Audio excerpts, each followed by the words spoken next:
was asked to do this, weirdly enough, I always say I'm not a public speaker because I've never really learned how to be comfortable up here, but I try nonetheless. But it was hard to figure out why I was invited here.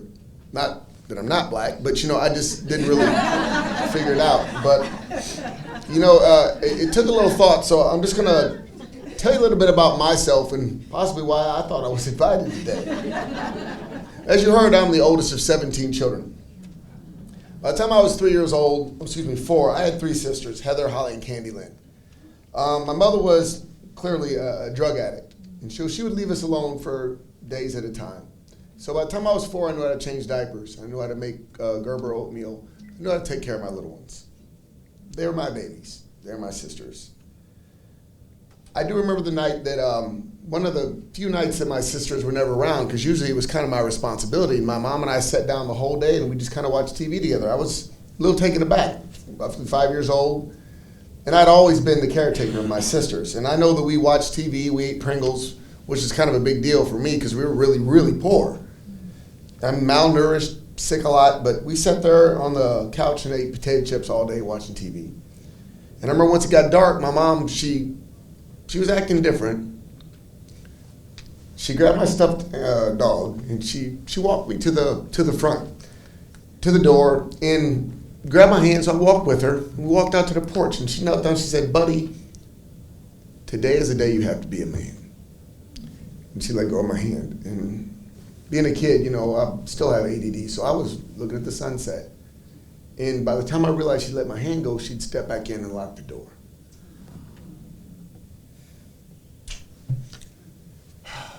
That was the last day I saw my family.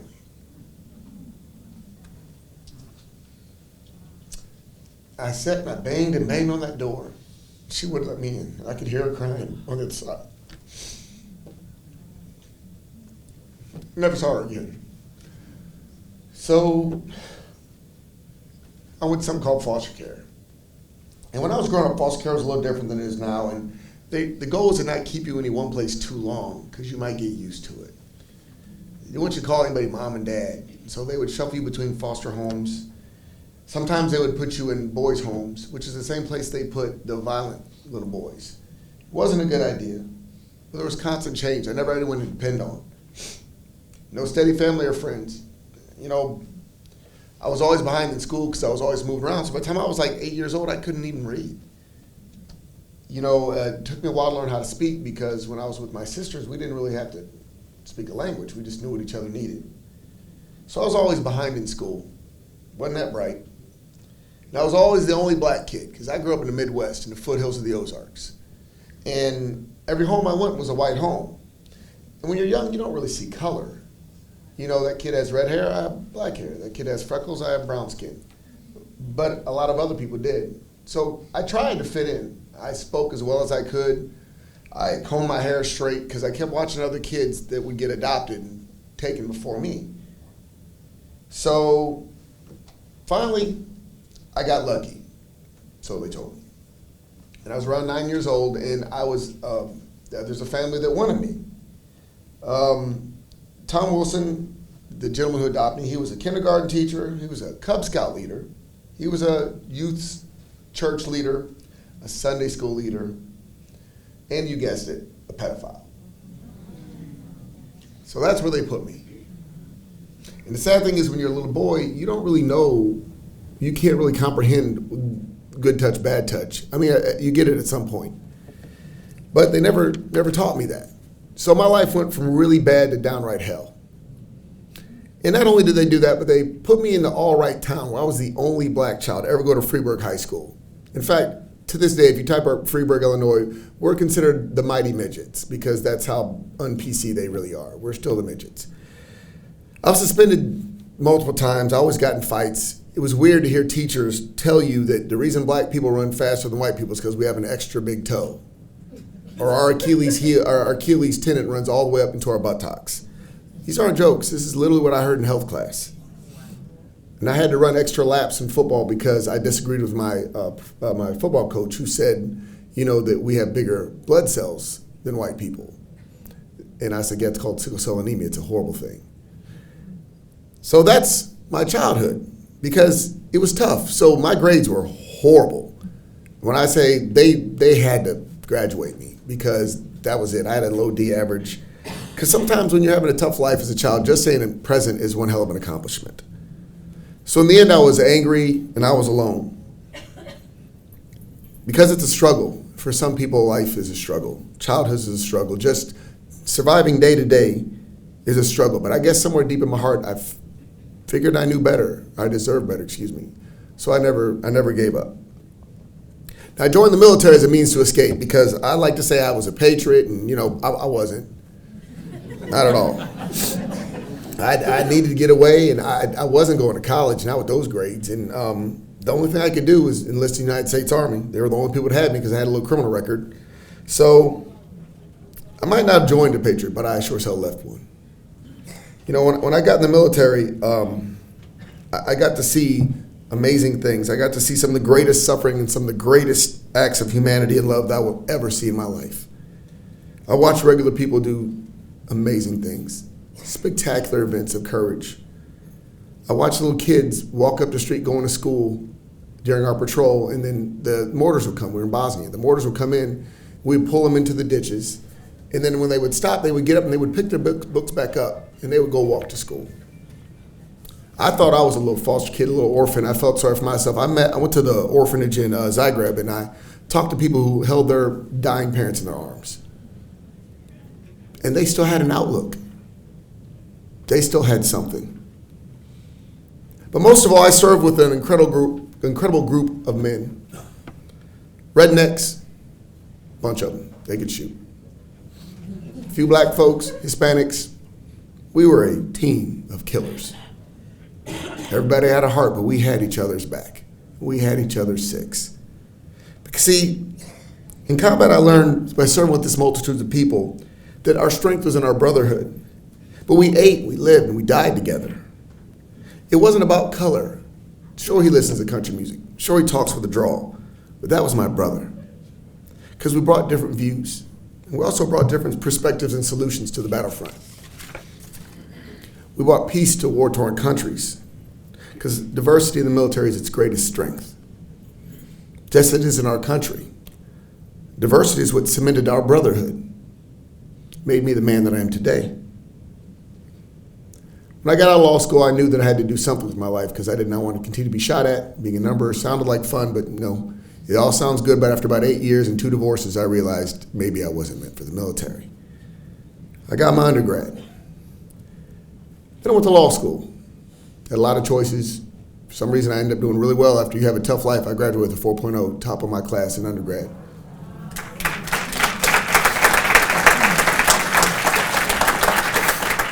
But I also got tired of being asked about OJ and stuff like that, so I said I'm going to go to HBCU. Got tired of being the only person that they knew that was black, who asked about my hair, am I really black, all those good things. So I went to an HBCU where the same questions were asked, but by black people. So, but I went to Howard University. And for those of y'all out there who know anything about HBCUs or Howard, it's a struggle.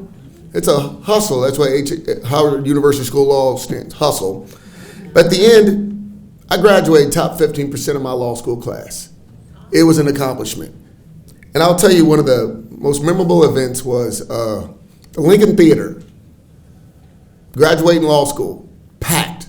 And if y'all don't know about black folks, we can be really rowdy when things are going well. So it was loud. Every time that student would walk, it was just an uproar. Their parents would start yelling, standing, and it was on. And I was nervous because I didn't have anyone there. And it was weird to hear the echoes of my footsteps. It took 7 steps before anybody clapped. Because everybody was waiting for your parents to clap. They wanted to be the first ones. I didn't have anyone. And I remember afterwards they'd ask me, are you okay? And I smiled and said, you know what? I got that all by myself. Yeah, I walked across that stage by myself because I got it by myself. Nobody had my back and I got it anyway. It's nice when people have your back, but when they don't, that doesn't mean you fail because you can still do it on your own. And I learned that because when nobody had my back, I wasn't going to give up. I was a bouncer at a nightclub called Dream Republic Garden. That's how I paid for law school. I was going to do whatever I could to get through because I was not going to be poor and hungry anymore. I was not going to give up on myself, and I never did. But I also learned, you can't do everything by yourself. Because after becoming a prosecutor, again, if those of y'all, you don't really know me, but I'm very hard-headed. I'm very individualistic. I will do things. Trust is an issue, let's say that. So I had to run for office. And I just saw a vacuum of leadership. But what I really saw is a lack of compassion up in Annapolis. I saw that there was nobody like me. Well, there are plenty of black people to tell me why I should feel sorry for myself, and there are plenty of white people who want to feel sorry for me. But I didn't see people there who wanted to provide opportunity and get the hell out of my way. I just saw people that wanted to feel sorry for me so they could keep me where I'm sitting, and wanted me to feel sorry for myself so I could uplift them, and I was not going to do either. And so I wanted to run for office. But remember, I'm like every one of y'all. I didn't even know any politicians, but I knew Greg Schaefer. And some of y'all might know him, and he is an evil genius. He can do anything he sets his mind to. And literally, he grabbed this guy, Steve Lieber, who was just a little mean person that would wake me up every day and make me go door knocking whether I wanted to or not. And even though I was the candidate, he'd tell me, I don't work for you, I work for Greg. And then I had my wife and her father-in-law, who was an amazing African-American man who went to Harvard at 16 years old in the 60s. Was a multimillionaire, not so much anymore, he's spending it, but he was back then. And I realized, you know what? You can't do everything by yourself. You have to be willing to create a team of individuals. Because as strong as you are, you can't lift up the world and change it. So I'm telling you all this stuff. This isn't some poor me story, because I don't need your pity. And it's definitely not about how great I am, because I'm a regular person. Excuse my language, I always say this, I ain't never been shit, ain't gonna be shit. That's a little saying, a tattoo I have, but it keeps me humble. But also, y'all have heard this story so many times, and Black history is replete with my stories. Turning struggles into life lessons. I need to put one more thing in there. When I was 15 years old, I was still going through hell at home. But I was ministering. I've always had a strong belief in God. Take the cursing out, I do a pretty good job. But we were ministering out in St. Louis, and went on Cherokee Street. I'll never forget this little redheaded boy. I saw him, he's a few years older than me, and I was like, man, hey, let me give you a little pamphlet and tell you about Jesus. And we kept talking. It was like we knew each other somehow, some way. And I was like, oh, and as it turned to find out, we'd been in some of those boys' homes together.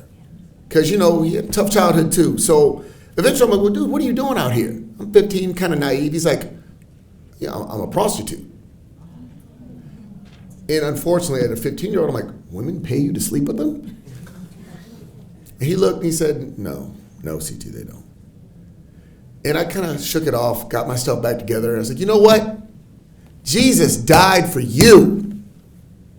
He said, at least Jesus got to die.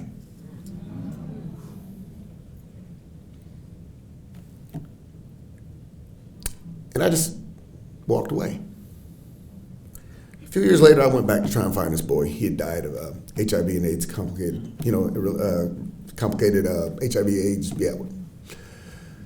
But I realized something. It's not that he gave up on himself, we gave up on him. So I pledged that I would never do that. Because accomplishments aren't enough. It's not enough to climb to the top of the mountain alone, because you're going to be there alone until you fall. And believe me, especially black politicians, we fall all the time. And most of us plummet to the bottom because we've climbed up on the necks of our brethren. We've used race as an excuse, not as something empowering. We've asked people to feel sorry for us and cut us some slack versus demanding the excellence that we know we can provide. I raised my babies to be twice as good as their competitors, because that's how you do it.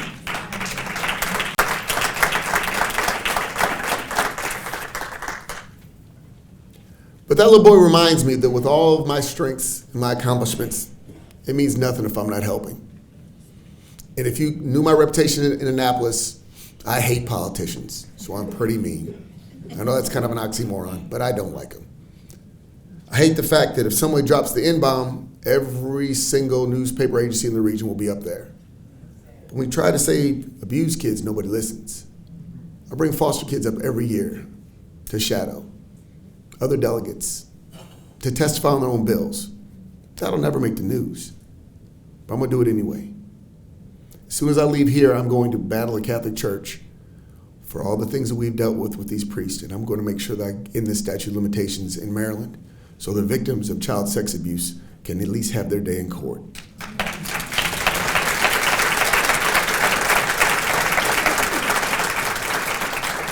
And you might not read about it in the paper, and it probably won't pass, but I'm going to fight like hell anyway. Because at the end of the day, that boy on Cherokee Street's why I'm here. I'm a husband, a wife who loves me sometimes. 3 beautiful girls who put me through hell. I'm an attorney, as you heard, I'm a former chief prosecutor. I own my own law firm now. I'm an author. I was featured on an Emmy-nominated documentary. I'm the first African-American to ever be elected in this state's history in Southern Maryland. I'm here today because I know now I am Black history. But just like each of you, I'm here because I've overcome struggle. I've learned to enjoy diversity, value teamwork, persevere, and never give up on those that need me. Black history is our history because its lessons are for everyone, regardless of your color. Black history isn't just about remembering the past. For me, it's to fortify my future. We learned how to read when we were slaves. So if the weather's not good, that doesn't mean we don't go to school. We ran races that were states long to flee those chasing us as slaves. We can physically take care of who we are. We looked out for other people and realized this, other people looked out for us. We can embrace diversity. We are not our own enemies. We have an amazing future. We are an amazing people, and we are an amazing country. Never forget where you came from, but also why you came from that spot. I used to always pray, God, why would you let a little 7-year-old boy go through this? Why would you let a little 9-year-old boy take this horrifying abuse? So I could be the voice of thousands and millions who can't speak for themselves. God put it on my shoulders because he made my shoulders broad, just like you. Thank you.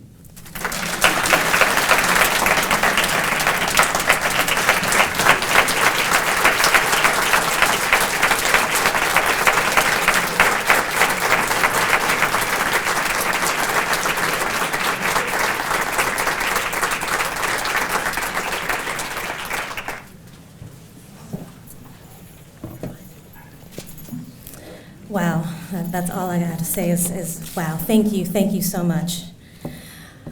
All right, we're going to next present the Spirit of King Award for 2019. The GBMC Spirit of King Award is given to an individual who embodies the spirit and life work of the late Reverend Dr. Martin Luther King Jr., minister, social activist, and winner of the Nobel Peace Prize. The nomination selection panel selects a winner based on the accomplishments they achieved through voluntary community service and the impact of that service on the surrounding community. So I want to thank the nominating committee who had the tough decision of selecting one winner from several amazing colleagues who have not only served GBMC, but who have served the local community through their service. So thank you to Rodney Graves, Racine Fortune, Charlene Mahoney, Trish DuBose Christian, Alita Ortiz Rodriguez, who served on this nomination committee. The winner will receive a $500 award that will go to the nonprofit organization of their choice. And special thanks to the philanthropy department that helped make that happen. So let me tell you about our winner. They are, like Dr. Martin Luther King Jr., they had a dream. For years, they wanted to help the homeless in a very meaningful way, but they were uncertain how to accomplish this goal. This individual stepped out on faith to create an organization called the Noble Works Foundation to tackle homelessness by providing assistance to the homeless men, women, and children in Baltimore and DC who often go uncared for and ultimately succumb to the cold during this time of year.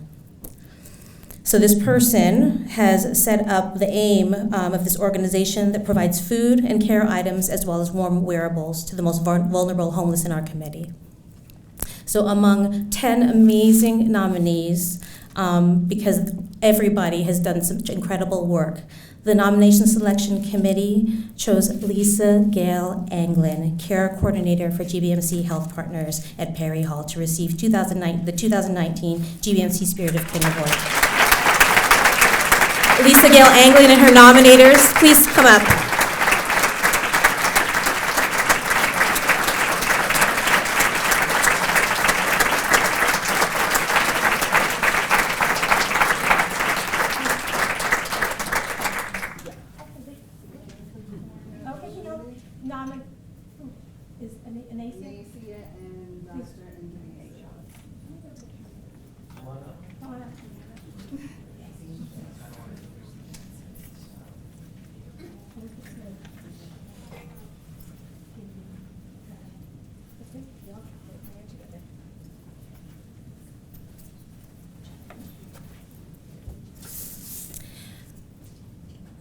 All right, so please stay up there for the photo op, because I also want to invite, I know that not all the other nominees could make it, but I want to invite some of the other nominees up to take a photo too, because they've done incredible work in the community as well. Vanessa Johnson, Kimberly Underdew, Yana Karp, Christina Wales, Raynell Braxton, Bilal Muhammad, Bowler Lewis, Lester Bird, and Patty Wesolowski. So for those that were able to make it, please join us for a photo and gratitude for your work in the community as well.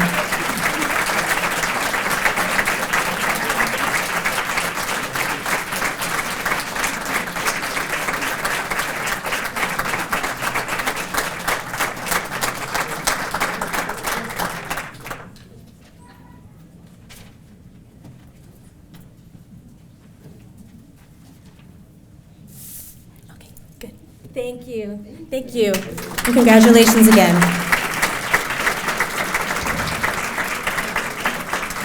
So before I invite Anna Maria Palmer to share some closing remarks, and then we close with our musical selection, please make sure you have tickets, because we do have food waiting in D&E for you all. So Anna Maria Palmer, and then we're closing with a musical selection.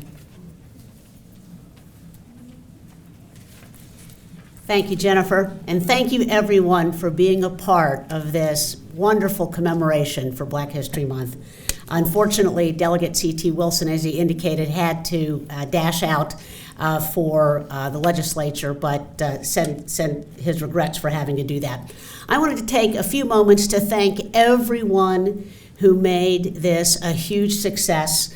It is a really expansive committee, and this type of thing can't be done without lots of employees helping. So special thanks to Charlotte Hicks, Kim Davenport, Tim Harker, Reverend Joe Hart, Sunday Jones, Jennifer Maranya, Stacy Martin, Daphne Morgan, Richard Patterson, Bree Rogers, Yvonne McKenzie Davis, Trish DuBose Christian, and also our own Greg Schaefer, who enabled us to be able to have C.T. Wilson here. So let's give them all a round of applause.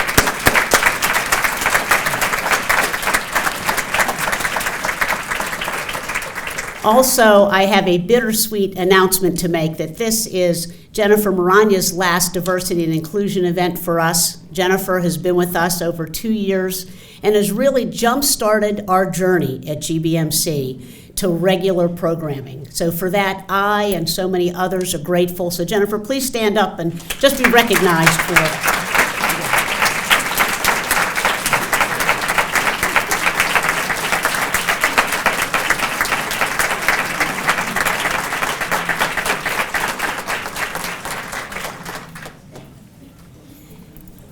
With that, I'd also like to introduce Angela Wilson, is Angela here? And here she is. And Angela will be assuming the diversity and inclusion role along with learning and organizational development. So welcome.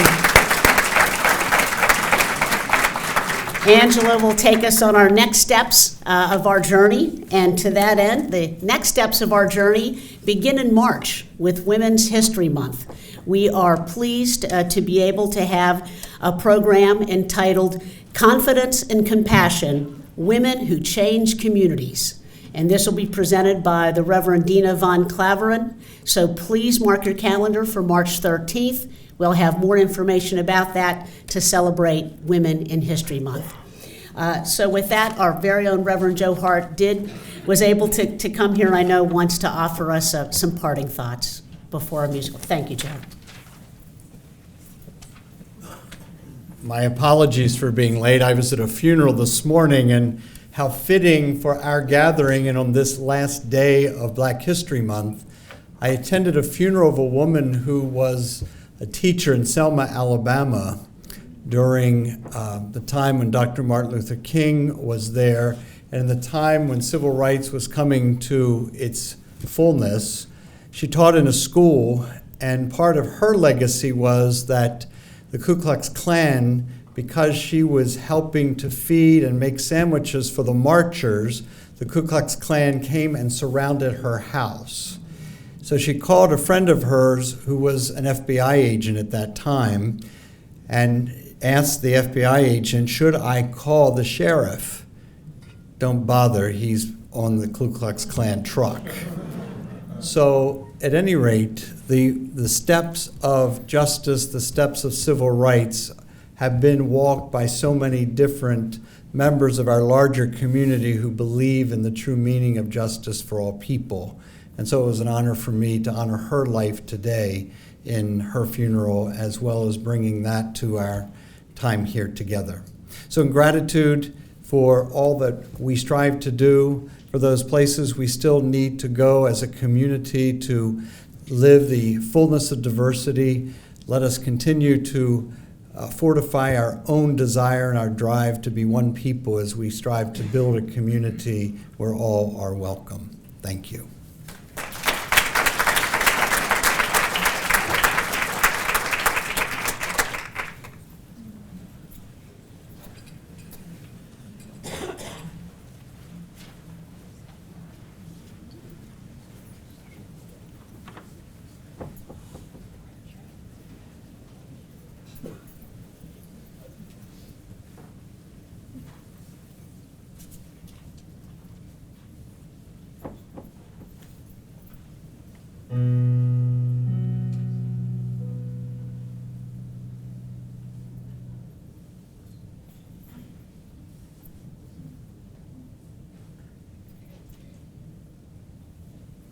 Soon the world began with the troubles of the world, troubles of the world, the troubles of the world. Soon the world began with the troubles of the world, going home to live with God.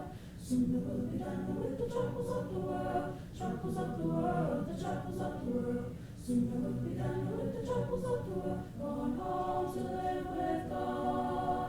I want to meet my mother. I want to meet my mother. I want to meet my mother. I'm going to live with God. I want to meet my mother. I want to meet my mother. I want to meet my mother. I'm going to live with God. Soon the world began with the troubles of the world, troubles of the world, the troubles of the world. Soon the world began with the troubles of the world, going home to live with God. Soon we'll be done with the troubles of the world, the troubles of the world, the troubles of the world. Soon we'll be done with the troubles of the world, going home to live with God. No more, no more, weeping and a wailing. No more, no more, weeping and a wailing. No more, no more, weeping and a wailing. I'm going to live with God. No more, no more, weeping and a wailing. No more, no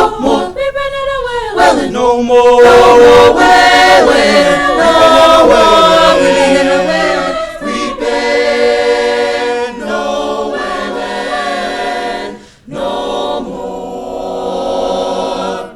Where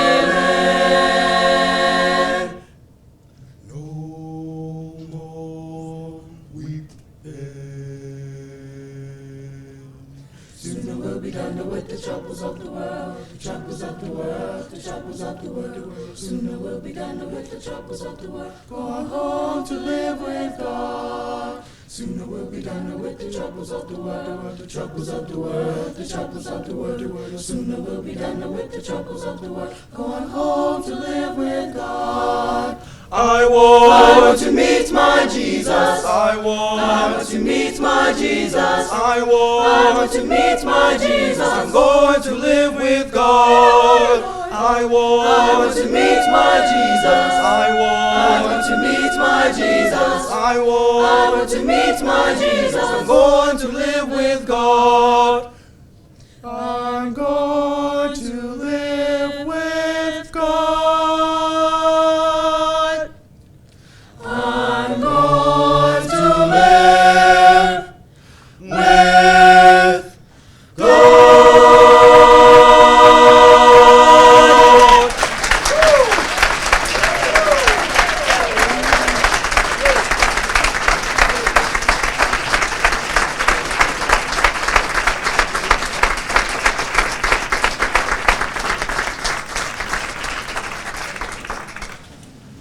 So the food line will be moving in through the back door of DE and out the other door. So go ahead and begin lining up. Thank you all for joining us for today's program.